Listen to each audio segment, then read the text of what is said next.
So at least 30% of the rhinoplasties I perform are secondary rhinoplasties or tertiary rhinoplasties where patients have had problems with their previous surgery. I spend a lot of time with patients talking about this. We do computer imaging. We do a lot of talking about their problems, identifying the specific problems. My planning is meticulous, and we've been really successful. I've been really successful with the results that I've gotten in patients because of that. So it's a robust part of my practice. We have lots of patients come in for secondary rhinoplasties. We welcome you to come in and have an open discussion about your problem. This is a young lady who was getting ready to go to college who had had rhinoplasty earlier in the year and was very unhappy with her tip and the shape of the nose. After much convincing of her mother, she got to my office, and I was excited with what I was able to offer her and do for her. I was able to completely redo the tip of her nose and gave her pretty much what she always wanted. I think you can even see in this picture how happy she is. The tip is raised, it's narrower, and it is more in balance with her face.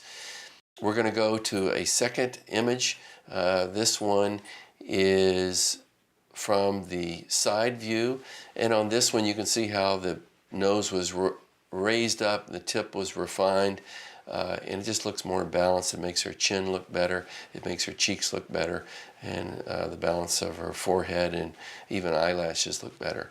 There's one final view we have of her, which is the oblique view, and on the oblique view you can see that she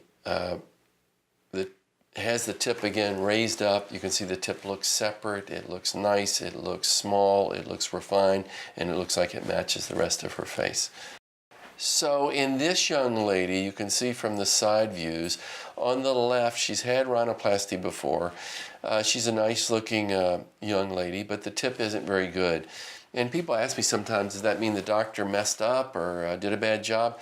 Look, this isn't easy surgery. Rhinoplasty is very sophisticated, and it's hard to get great results.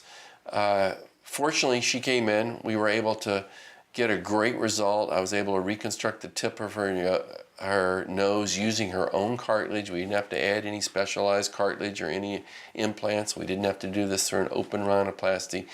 And I was able to get her a tip that matches her chin, her lips, her plucked eyebrows, her well-kept hair. This is a woman who definitely dresses up frequently and looks very well-kept. So a sharp nose looks really appropriate on her face and with her features.